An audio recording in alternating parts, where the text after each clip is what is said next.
দুনিয়ায় আর জমা করে আর মনে করে এগুলো আমার কাছে স্থায়ী ভাবে থাকবে।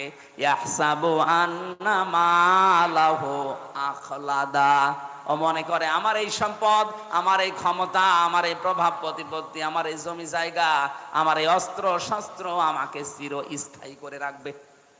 আখলাদা, যারা এই ধারণা করেছিল তাদেরকে চিরস্থায়ী করে কোনো সম্পদ রাখে নাই।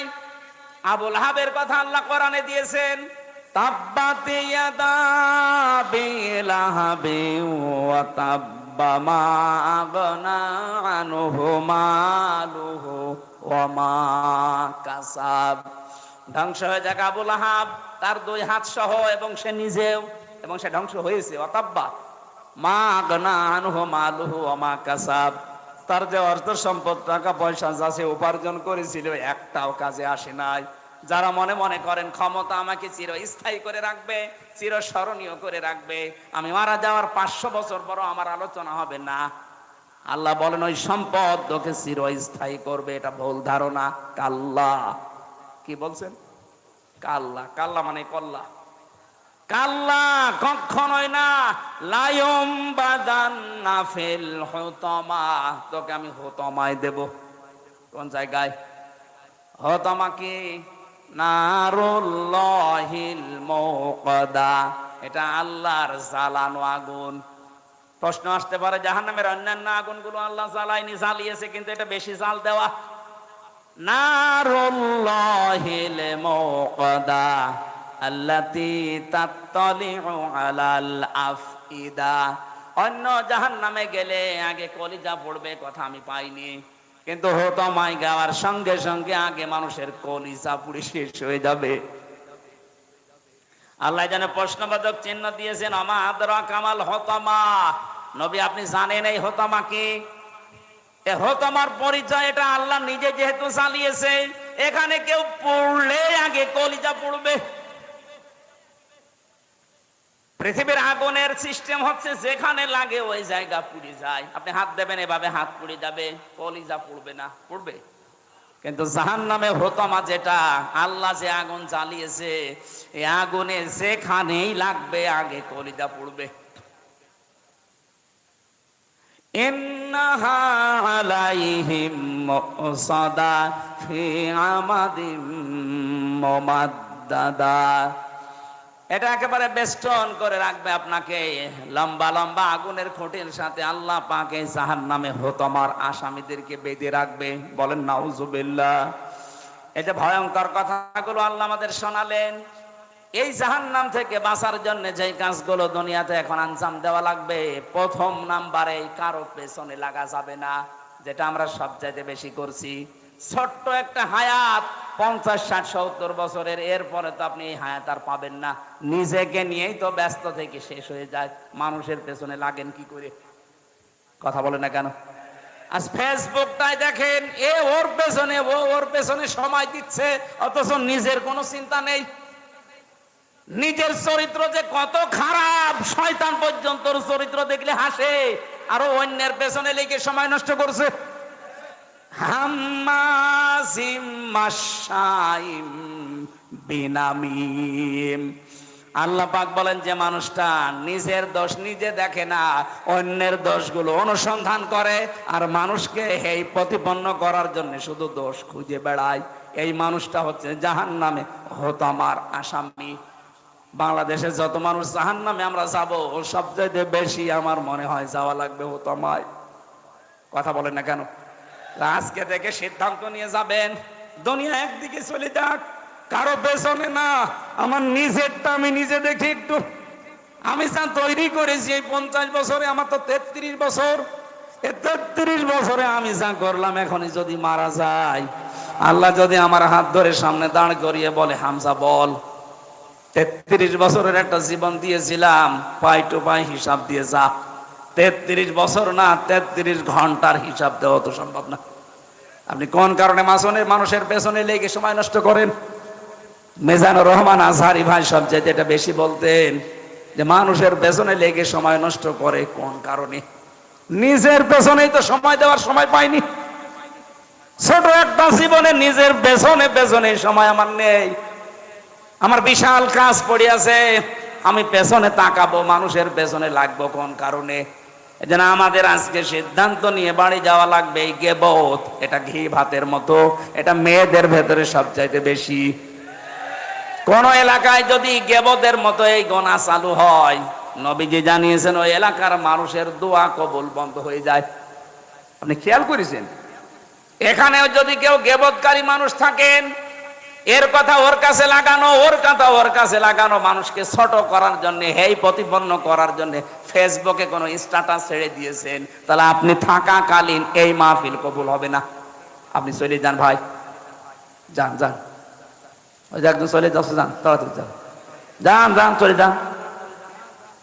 মোসানবের জামানায় এক মহিলা এই কাজ করতো, শুধু তালাতালি করতো, এর কথা ওর কাছে লাগাতো, মানুষকে ছোট করার জন্য তার দোষ খুঁজে বেড়াতো।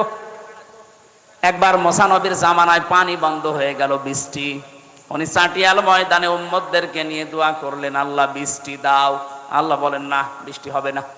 উনি নাছড় বান্দা বলে বৃষ্টি হবে না মানে? এগুলো নাই, আমার উম্মত, আমার মায়া লাগে। তোমার তো বান্দা, তুমি বানিয়েছো, তোমার মায়া লাগে না? আল্লাহ বলেন লাগে, বৃষ্টি দেব না। কেন?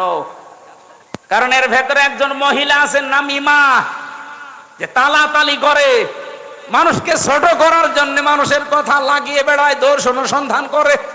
ওই মহিলা যতক্ষণ আছে ততক্ষণ দোয়া কবুল হবে না, তুমি নবী দোয়া করলেও না। হযরত মুসা বলেছিলেন, আল্লাহ তুমি শুধু ওই মহিলার নাম বলো, দেখো কি করি। পরে ঘাড় ধরে বের করে দেবো এই দরবার থেকে। আল্লাহ পাক বলেন, না, আমি নাম ধরা পছন্দ করি না, তবে এক কাজ করো, তুমি মিলে সবাইকে নিয়ে তওবা করো। ওই মহিলাও তওবা করবে, তারপরে দেখা যাক। তিনি আসলেন ময়দানে, বললেন, উম্মতেরা দোয়া কবুল হবে না, 100 বার না। এখানে একজন নামিমা আছে, তালাতালি করা মহিলা আছে, কিন্তু কে আছে এটা আমি জানি না, তবে আছে। এখন আমরা দোয়া করব, কিন্তু আগে তওবা করে নেই। যদি ওই রকম কেউ থাকেন আমার সাথে, সেও যেন তওবা করেন, নাই তো চলে যাবেন। হযরত মুসা তওবা 3টা শর্ত দিয়ে তওবা করলেন। প্রথমে স্বীকার করলেন আমরা অপরাধী, 2 নম্বরে অনুশোচনা করলেন, অনুতপ্ত হলেন, 3 নম্বরে বললেন এই কাজ জীবনে আর রিপিট করা যাবে না। 3টা শর্ত মেনে তওবা করার সঙ্গে সঙ্গে দেখা গেল আল্লাহ বৃষ্টি দিয়েছেন। মুসা নবীর মতো মানুষ, শুধু একজন তালাতালি করা মহিলা আছে, এই জন্য দোয়া কবুল হচ্ছে না। আর আমাদের এখানে কত মানুষ এই পাপে পাপি বসে আছি আমরা, আমাদের দোয়া মাঠে মারা যাবে। এই জন্য তালাতালি করার স্বভাব এখনো যার আছে, মানুষকে হেয় প্রতিপন্ন করা, ছোট করার অভ্যাস যার, চলে যান ভাই, নাইতে মাহফিল কিন্তু হবে না। 2 দিন কেন, 14 দিন দিলেও এভাবেই পড়ে থাকবে। কথা বলছে না কেন? এটাতে কত বড় গুনার কাজ, নিজের মরা ভাইয়ের গোশত খাওয়ার সমান। হযরতে সাবিত রাদিয়াল্লাহু তাআলা আনহু, ওনার আরো বড় নাম আছে, এতটুকু আমার মনে আছে। ওনার কাছে এক লোক এসে কথা বলছিল, হঠাৎ তিনি বললেন, কথা বন্ধ করেন। কেন? আপনার মুখ দিয়ে মানে গোশতের গন্ধ বের হচ্ছে, পচা গোশত। কই, আমি তো আজকে গোশত খাইনি। উনি ডাক দিয়ে বললেন, সত্যি করে বলেন তো, আপনি কি কারো বিরুদ্ধে কোনো কথা কারো কাছে লাগিয়েছেন? মাথা নিচু করলেন। আল্লাহর কোরআন জানিয়েছে, ফাকারিহতুমু ইন তাজতানিবু ইয়া আইয়ুহাল্লাযীনা আমানু জতানিবু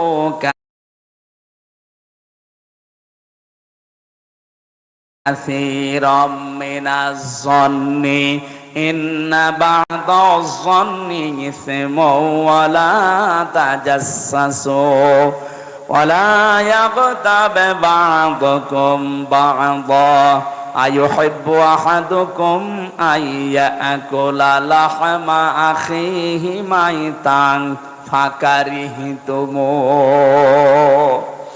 কোন মানুষ যদি সত্যি গীবত করে, একের কথা অন্যের কাছে লাগায়, যার ভেতরে যে দোষ নেই ওই দোষের কথা বলে বেড়ায়, অথবা বানিয়ে বানিয়ে তার নামে একটা দোষ লাগিয়ে দেয়, ও যেন মরা ভাইয়ের গোশত খায়। অথচ তোমরা সবাই এই কাজটা অপছন্দ করো, তারপরও দুনিয়ায় করো। আমরা যেহেতু এই কাজ অনেকে আসি, আজকে তওবা করে বাড়ি যাব, জীবন চলে যাক, আমি গীবত করব না। কথা বলে না কেন? গীবত থেকে মুক্ত হওয়া যাবে না। গীবত যদি চালিয়ে যান তাহলে আপনার অন্তর কিন্তু মরে যাবে। যতই নামাজ পড়েন, জিকির করেন, আর অন্তর চালু হবে না। জাগ্রত হওয়ার জন্য গীবত এই মুহূর্ত থেকেই বন্ধ। প্রশ্ন আসতে পারে, আমরা যে এতক্ষণ কথা বলেছি অনেকের নামে গীবত না, কয়েক জায়গায় কথা বললে গীবত হয় না। কথাগুলো বুঝতে হবে। যেই সন্তান সমর্থ আছে কিন্তু টাকা পয়সা মা বাবাকে দেয় না, তাদের পেছনে খরচ করে না, তাদের সেবা যত্ন করে না, এরকম সন্তানের নাম ধরে মানুষের কাছে বলা যায় যাচ্ছে। কথা বোঝাতে পারিনি? যেই মানুষটার সমর্থ আছে মা বাবার খেদমত করা এবং তাদের পেছনে খরচ করার তার সামর্থ্য আছে, এরপরেও যদি কোনো মানুষ, কোনো সন্তান মা বাবার খোঁজ খবর নেয় না, তাদের পেছনে খরচ করে না, তাদের সাথে ভালো ব্যবহার করে না, তাহলে ওই সন্তানের নাম ধরে জাতিকে সতর্ক করা যায় যে এই লোকটা কেমন, কিন্তু এরকম, এর সাথে কিছু করলে হিসাব নিকাশ করে করবেন। দ্বিতীয় নম্বর, কোন জালেম বাদশাহ, জালেম অভিভাবক, জালেম দায়িত্বশীল, তার জুলুম থেকে জনগণকে সতর্ক করার জন্য তার নাম ধরে কথা বলা যায় যাচ্ছে। এই দুইটা, আমি এই দুইটাকে ব্যাখ্যা করে আরো দুইটা পেয়েছি। অন্তত এই দুইটাই শোনেন। যেই সন্তান তার মা বাবার খোঁজ নেয় না, সামর্থ্য থাকার পরেও তার নাম ধরে জাতিকে সতর্ক করা যায়, কারণ জাতি না বুঝে তার সাথে আত্মীয়তা করতে পারে, লেনদেন করতে পারে, শেষে সেও ধরা খাবে। যে তার মা বাবারই খোঁজ নেয় না, সে আপনার সাথে কি খোঁজ খবর রাখবে? দুই নম্বরে, এই পৃথিবীর ময়দানে যেই মানুষগুলো জালেম অভিভাবক হতে পারে, প্রশাসনে, বিচার ব্যবস্থায়, ক্ষমতায় যারাই আছে, এমনকি মা বাবাও হতে পারে, কোন জালেম সম্পর্কে জাতিকে সতর্ক করার জন্য তার নাম ধরে কথা বলা যায় যাচ্ছে। এই দুইটা বাদ দিয়ে বাকি কোন জায়গায় আপনি গীবত কারো জন্য করতে পারবেন না। আর আমরা এই দুইটা সামনে রেখে কথা বলি, আন্দাজে বলি না।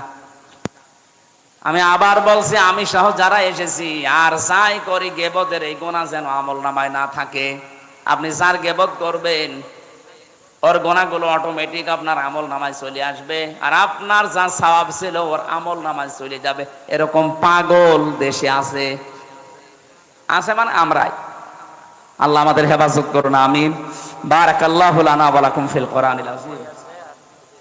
আমার লিখিত বই কারাগারে বসে লিখেছিলাম, 2-3 দিন আগে বের করেছি, ওটা নিয়ে যাবেন যাওয়ার সময়। ব্যাগ যারা নিয়ে গেছেন, এই ব্যাগের ভেতরে আরো টাকা নেবেন। ও ব্যাগ ছাড়েননি? ব্যাগ মনে হয় ছাড়া হয়নি। যারা নিয়ে যাচ্ছে ওনাদের কাছে নিয়ে যাই, মোনাজাত করে যাবেন। আমি মুসাফির অবস্থায় আছি। মহিলা মানুষের মুখে দাঁড়ি হলে করণীয় কি?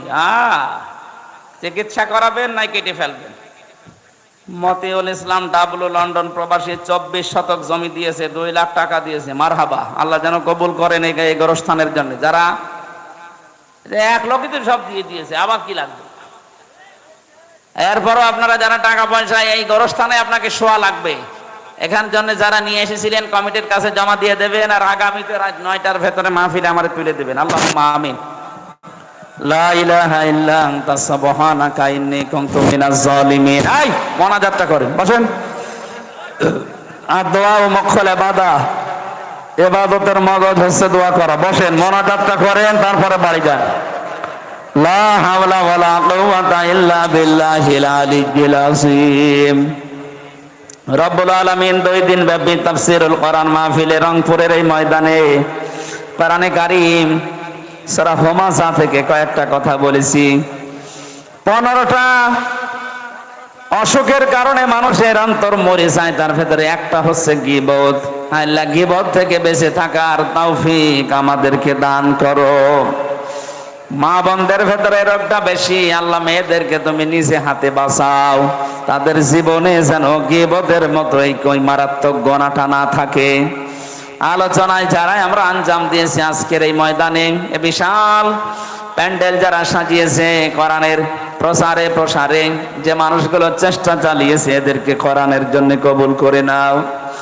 কত মানুষ দূর দূরান্ত থেকে এসে বসে আছে, আল্লাহ যার মনের ভেতরে যে জায়েজ কামনা বাসনা আছে পূরণ করে দাও। মাহফিল বাস্তবায়ন করার জন্য যে যেইভাবে এগিয়ে এসেছে, তোমার রহমত ওইদিকে ওইভাবে এগিয়ে দাও। মাহফিলের সভাপতি, প্রধান অতিথি, বিশেষ অতিথি যারা এসেছে, কোরআনের ইজ্জতে তাদের হেদায়েত দিয়ে দাও। আল্লাহ তাআলা আমার কণ্ঠটা তুমি ছেড়ে দাও, কথা বললে আমার কণ্ঠে ব্যথা হয়ে যায়। আল্লাহ তুমি এ রোগ থেকে আমাকে মুক্তি দাও। জালেমদের জেলখানায় থাকার কারণে আমার বহু রোগ শরীরে বাসা বেঁধেছে। ওয়াইদা মারিদতু ফাহুয়া ইয়াশফিন, আমি যখন অসুস্থ হই তুমি তো আমাকে শেফা দান করো। ইব্রাহিম নবীর দোয়া আমরা সবাই মিলে দোয়া করছি, যারা অসুস্থ হয়েছি শেফা দিয়ে দাও। এই গোরস্থানে যারা ঘুমিয়ে আছে কিয়ামত পর্যন্ত এদেরকে মাফ করে দাও। এখানে যারা আছে এরা আমাদের অনেকের আত্মীয় স্বজন, মা বাবা, ভাই বোন, স্ত্রী পুত্র আছে, এদের হাতের ওসিলায় এই কবরগুলোকে জান্নাত বানিয়ে দাও। এবার গোরস্থানের যত প্রয়োজন আছে আল্লাহ তুমি নিজ গুণে নিজ খাজানা থেকে পূরণ করে দাও। বারাকাল্লাহু লানা ওয়া লাকুম ফিল কোরআনিল আযীম। মরণ আসলে যেন বলতে পারি লা ইলাহা ইল্লাল্লাহু মুহাম্মাদুর রাসূলুল্লাহ। আসসালামু আলাইকুম। গাড়ি কোথায় আছে? গাড়ি এই বামে।